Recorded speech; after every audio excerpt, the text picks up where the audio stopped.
Okay? So, sige. Mas palawakin natin yung idea natin by making journal entries. Okay. Ang scenario natin, kunwari, si CK Acts ay nagbenta ng merchandise worth 25,000. Okay? Ang terms natin 210 and 30 and ang transportation cost natin ay 1,900. Doon muna tayo sa perspective ng sales or kunwari tayo si seller. Tayo si CK Acts. Okay? Tayo yung seller. Ngayon, meron mga terms na kailangan tayong tandaan. We have here transportation out or freight out, no? Ito yung account na ginagamit, no, to indicate the transportation cost on sale. Okay? Or kaya ito yung account title na gagamitin natin in the recording, the transportation cost. And this transportation out or freight out is an operating expense account. Okay? Operating expense siya. Ngayon, meron din tayo may encounter na sales discount kasi we have here the discount, the credit terms. Okay, may credit terms tayo na indicated sa problem. Now, kailangan nating ipagbangga si initial entry tsaka si payment entry, no? So, sabi ko nga, gagawa tayo ng journal entry. So, gawin natin siya by using this freight terms na nasa baba. Okay, isa-isahin natin siya. So, una, paano kung ang freight terms ay FOB destination freight prepaid? So, sabi natin, pag destination, ang ownership ay na kay seller na. Kay seller pa, okay? Na kay seller pa yung ownership for the goods in transit. So, ang magiging entry natin, dalawa kasi magiging entry natin eh. We have the initial and the payment entry. Okay, pasensya na sa sulat ko, no? Pero initial muna tayo. Sa initial, since nagbenta nga tayo ng merchandise, no? With the credit terms, ibig sabihin, ang debit natin ay accounts receivable. Okay? Kasi may utang sa atin si buyer, no? Or si customer. So, debit natin si AR and credit natin si, wait lang, baba natin, credit natin si sales. Magkano? 25,000. Okay. So, may 25K tayo na sales. Ngayon, how do we account for the transportation cost? Since, again, FOB destination siya, meaning to say, tayo yung may shoulder, at tayo yung magsha-shoulder as a seller, no? Tayo yung magsha-shoulder ng transportation cost. So, pag tayo yung nag-shoulder, tayo yung entry ng transportation cost or what we call the freight out pala. Freight out. Okay? Kaya siya freight out, kaya out siya kasi palabas yung ating inventory or yung ating merchandise. No? So, magkano si freight out? Siyempre, kung magkano yung ating transportation cost, which is 1,900. And then, kapag nagpadala tayo ng merchandise, meron kasi dito, freight prepaid siya, di ba? So, meaning to say, binayaran natin in advance. So, we have to credit cash here worth 1,900. Okay? So, may mga kapartner siya na what they call that, na entry, no? Si AR and si sales for the merchandise itself, and then si freight out tsaka si cash ay for the transportation cost. Okay? So, yan yung ating initial. Ngayon, paano kung payment na? Kunwari, nagbayad si buyer within the cash discount period. Okay? Or the discount period. No? So, ang gagawin natin,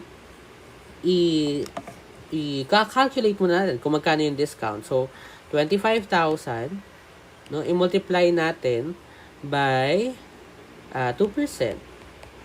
No? So, 25,000 times 0.02, we have 500. Okay? So, pag payment na, syempre, as a seller, tatanggap tayo dyan ng cash. Okay? Ang matatanggap natin na cash dyan, dahil meron tayong discount, no, is 25,000.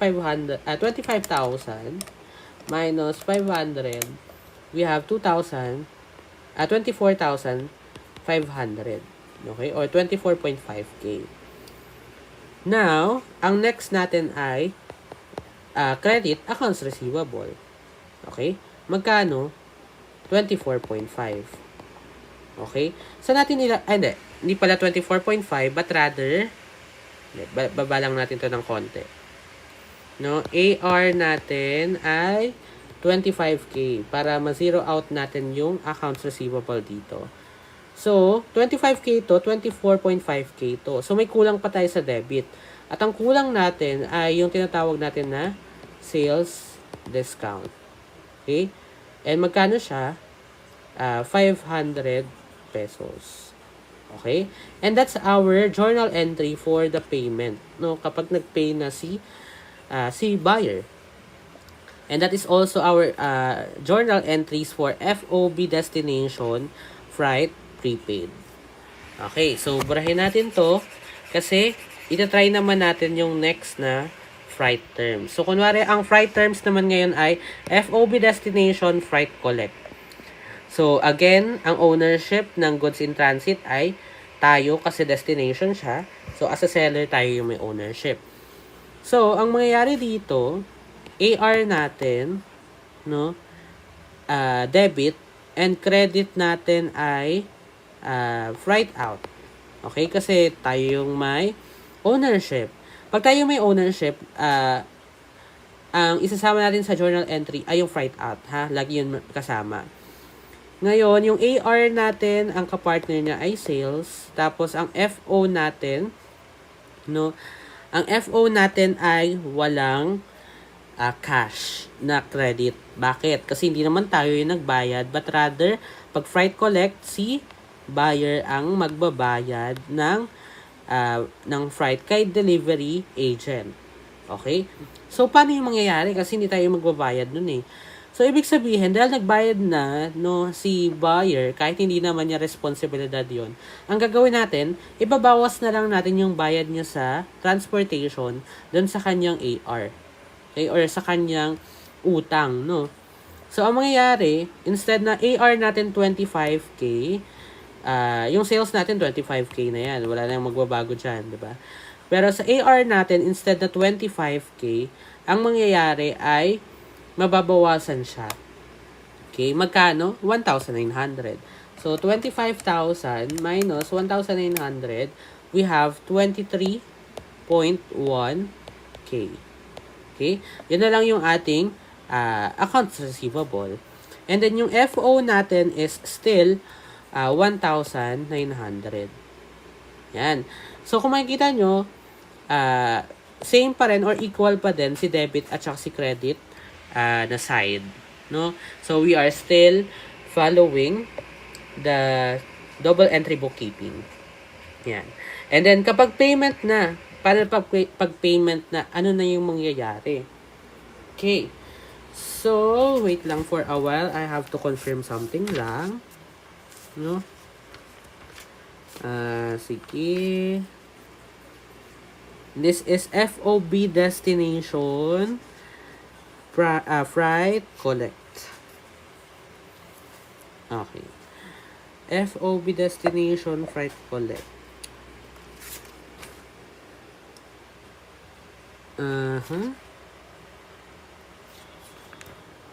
Okay, sige. Okay. So, after confirmation, sige, I'm okay na. So, continue natin. Pag payment na yung entry, ano na yung gagawin natin? So, syempre, nakatanggap tayo ng cash kay buyer. So, we debit cash. No? Again, ang assumption natin pag payment ay pasok siya dun sa discount period. Okay? Not 10 days after ng sale. So, cash natin, debit, and we credit accounts receivable. Okay. Ngayon ang tanong dito, magkano? Magkano yung ating entry dito or ano yung value? For this one, ang gagawin natin, 'di ba ang AR natin ay 23.1K. Okay, 23.1K. Pero ang discount natin, no, which is kailangan ko palang ibaba muna tong AR kasi meron tayong discount. So, sales discount, dito din. I-credit din natin yan. And then AR. Yan. So, si sales natin, no, ang magiging basis natin on the discount. So, 25K multiplied by 2%. Magkano nga ulit yun kanina? So, 25,000 times 0.02, we have 500. Okay? Itong 500 na to lagi, yung discount lang natin. Okay? And, lagi nyo tatandaan na ang basis ng discount ay yung sales mismo, not the accounts receivable. Okay? Kaya medyo, nagkaroon ako ng pause kanina kasi I have to confirm muna. No? So, sales discount natin, 500. And, magkano ang ating AR? So, AR natin is 23.1K. So, isulat na natin, 23.1. Pero, magkano yung matatanggap natin na pera? Okay? So, ang tatanggap na lang natin ay 23.05K. Or tama ba ako? Wait. 23,000 minus 500. 23,100 minus 500. Hindi pala. So, 22,600. Ay. Teka, ulitin natin. Burahin natin to. Then we have 22,600. That is our cash. Okay? So, again, equal pa rin si debit at saka si credit. We are still following the double entry bookkeeping na rules. Okay? So, yan yung ating entry for FOB destination freight collect. Yan. So, sige, burahin ulit natin. If ever na you want to screenshot, sige, screenshot nyo na lang. So, you can pause the video na lang, no? Or kaya, balikan nyo yung computation natin. Okay. So, next tayo. Ang next natin ay FOB destination freight prepaid. No, puro to destination. Bakit to puro destination? Bata natin, gawin natin tong shipping point, no? Tapos ito din ay shipping point. So, pasensya na, hindi natin napalitan. So, paano pag FOB shipping point freight collect? So, sabi natin pag shipping point, no, ang owner na niyan ay si buyer. Okay? Yung goods in transit, ang owner na ay si buyer. So, sa initial na entry, no, ano yung entry natin dyan? Since hindi tayo yung magsha-shoulder, kasi hindi naman tayo yung owner ng merchandise, no, ang i-entry natin, we have to debit AR, no, accounts receivable for the merchandise muna, and then sales credit, magkano? For freight prepaid, tayo yung nagbayad, ha? So, we credit cash here. Okay? Cash natin, 1,900. Kasi yun yung amount ng transportation cost na binayaran natin kay agent. Now, dahil may AR tayo dito at may sales natin kasi 25K. Wala nang magbabago dyan. Okay? 25K. Ngayon, yung AR natin, since tayo yung nagbayad ng transportation cost, pero hindi naman tayo yung yung may responsibility sa pagbabayad nun, i-add na lang natin yung binayad natin na cash dun sa sales. Or kaya sa accounts receivable natin. No? So, yung 25,000 plus natin yung 1,900, meron tayong AR ngayon na 26,900. Okay? Yan. So, that is our entry for initial recording. Paano naman pag payment na? Pag payment na, tapos pasok sa credit terms natin or sa discount period, ang mangyayari, we debit cash kasi payment eh. And we credit AR. Ayan na naman, mali na naman ako. Ayan, baba natin tong AR.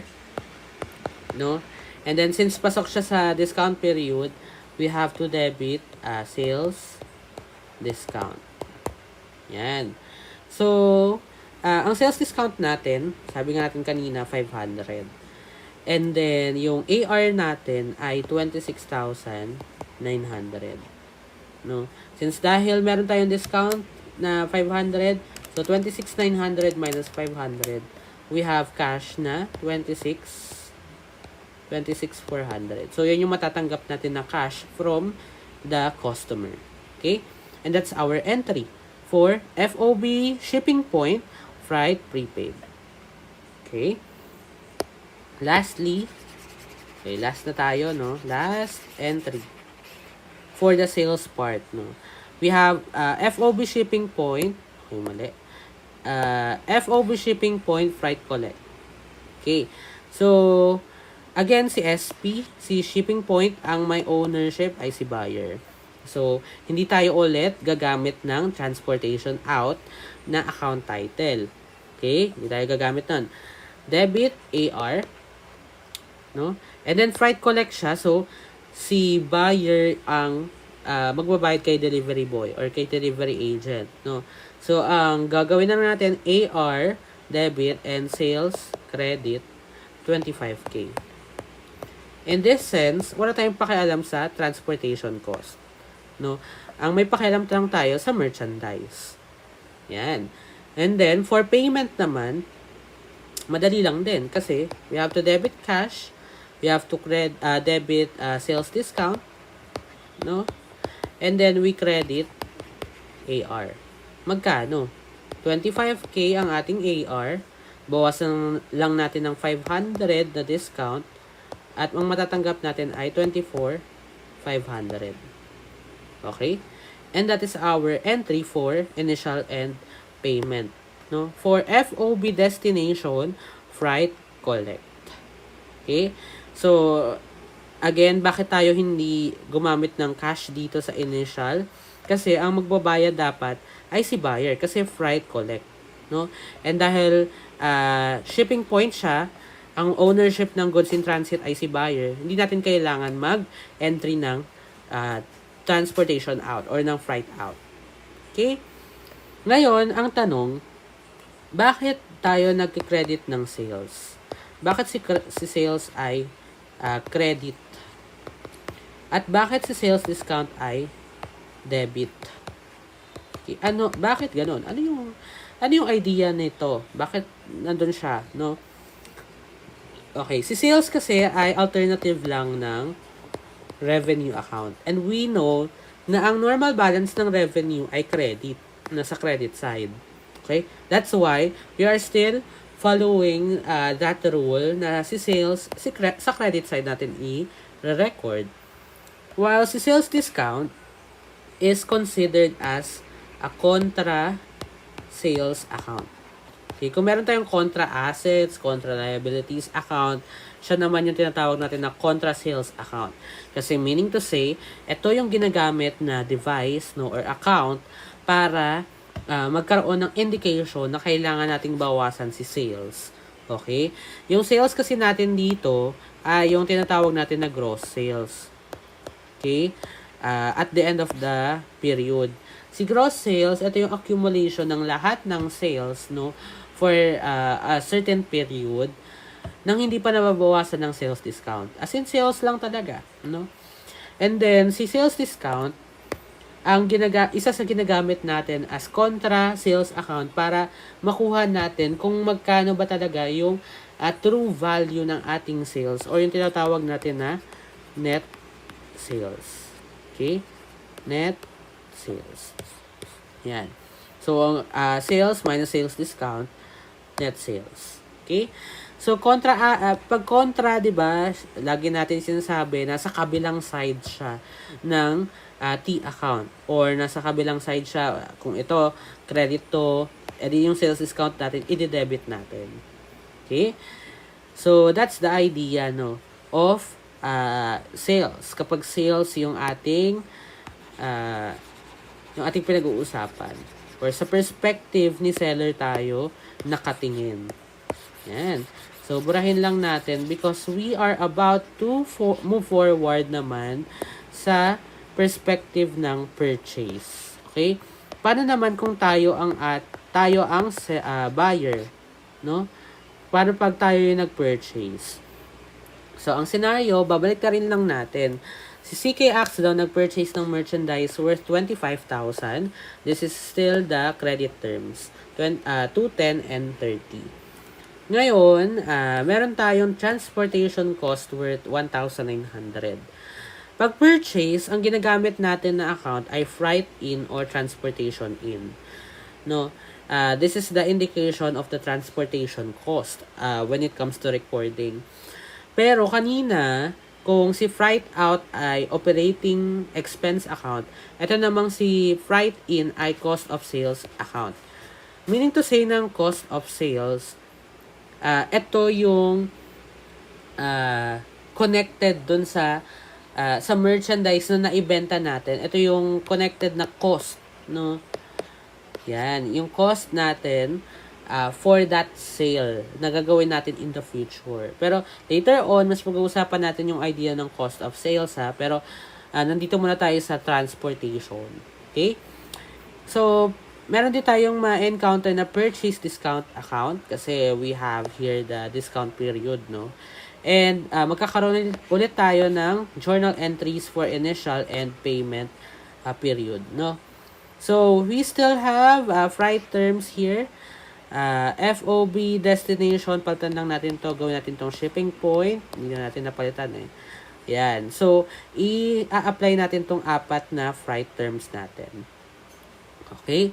So, sige, let's start. So, maglagay tayo dito ng initial. Yan. And then, payment. Here. Okay. So, again, nag-purchase si CK Acts. Tayo yung buyer, no? Worth 25,000 na merchandise. So, we have to credit na agad accounts payable kasi tayo ang may pagkakautang, no? And then dahil meron tayong accounts payable dito, we have to debit purchase naman. Okay. So, this is a new account title, no? Kapag nagpa-purchase tayo ng inventory specifically for inventory lang or for merchandise, ang ginagamit natin ay purchase account. Pero kapag nagpa-purchase tayo ng mga supplies, equipment, ganyan, of course, ang gagamitin natin na account title ay supplies, equipment, etc. Okay? Pero pag merchandise ang pinag-uusapan, we have to use purchase. Okay. Sige, next. We are talking about transportation cost here, diba? So, FOB destination muna tayo. FOB destination, freight prepaid. Si destination, sabi natin, si seller ang may ownership, no? Si seller ang may ownership ng goods in transit. Pag ganyan, hindi tayo yung may ownership ng goods in transit, hindi tayo kailangan mag entry ng freight out, ay ng freight in. Okay, wala tayong pakialam sa transportation cost, no? So, ito pa ay freight prepaid, so meaning to say binayaran ni seller. Okay? Pag freight prepaid si seller 'yan. So, dahil wala sa atin, wala tayong pakialam dun sa transportation cost in this freight term, ito na agad yung ating entry. Purchase debit, credit, accounts payable. Okay, magkano? No? Ang purchase natin, 25K. Ang AP natin, 25K. Because of our merchandise na 25K. Okay? And then, payment natin. Paano pag nag-payment na? So, magbabayad tayo ng cash, diba? So, you have to debit AP and credit cash. Pero, paano pagpasok tayo dun sa discount period nung nagbayad tayo, no? So, we have to account for purchase discount. Okay? May purchase discount tayo. Ngayon, magkano? We know na 25,000 times 0.02 kasi 2% yan, 210 and 30 We know na ang purchase discount natin ay 500. No? And ang accounts payable natin ay 25K. So, magkano yung babayaran natin ng cash? So, 25,000 minus 500 is 24,500. That is our journal entry. Okay? So, that is journal entry for our FOB destination freight prepaid. So, sige, bura-bura. No, para meron tayong space. Next. We have FOB destination freight collect. So, pag freight collect naman, tayo na yung magbabayad. Okay? Si buyer na. As a buyer, tayo yung magbabayad. Kasi tayo yung kokolektahan ni delivery agent. So, sa initial entry, ang entry natin ay debit, credit muna accounts payable, no, purchase, debit, kasi nag-purchase tayo ng merchandise worth 25K. Okay? Pero, hindi natin responsibilidad na magbayad ng TO or ng TC pala, ng transportation cost. So, ang mangyari, wala ulit tayong entry for freight in. Okay? Pero may entry tayo for cash. Kasi nagbayad tayo Tayo yung may responsibilidad na magbayad muna kay buyer. So, ang cash natin dito ay 1,900. Ngayon, ang purchase natin walang pagkakaiba, 25K pa din yan. Pero ang AP natin, mababawasan. Again, dahil hindi natin responsibilidad na magbayad ng transportation cost, yun ay yung cash na binayad natin ay ibabawas na lang dun sa accounts payable. So, 25,000 minus 1,900 is equals to 23,100. Yan yung entry natin sa initial. Pag payment na, magbabayad na tayo, we debit, of course, accounts payable, and we credit cash, and purchase discount. Okay. So, magkano? No? Magkano? Si AP natin, kung magkano si AP dito, ganun pa din siya. 23,100. Pero, ang purchase discount natin, 500. No? Pero, ang cash natin, ay mababawasan. So, 23,100 minus 500, we have 22,600 na cash. Okay? Yun na lang yung babayaran natin kay seller. Okay? So, that's our entry for FOB destination freight collect. Next. Yan. Next tayo. If nabibilisan kayo, you can pause the video, no, para makonsume nyo kung ano yung pinag-uusapan natin. Next tayo, FOB shipping point freight prepaid. So, pag shipping point naman, ibig sabihin tayo na yung may ownership ng goods in transit. So, meaning to say, tayo din yung may responsibilidad dun sa goods na yun, and tayo yung may responsibilidad na magbayad or mag-shoulder ng transportation cost. So, ang gagawin natin dito, we debit purchase and we credit accounts payable for the merchandise, okay? Pero pag transportation cost, again, tayo yung may responsibilidad. So, we debit freight in here. Freight in. And then, we credit cash. Hindi pala tayo magka-credit muna ng cash kasi this is freight prepaid. Si seller yung nagbayad. Okay? So, ang purchase natin, 25K. Walang magbabago dyan. Freight in natin ay 1,900. Ang AP natin ngayon, dahil tayo yung may responsibilidad na magbayad, pero si seller ang nagbayad ng cash kay delivery agent, iba-plus na lang natin si 1,900 sa accounts payable. So, 25,000 plus 1,900, we have 26,900 na accounts payable. Okay?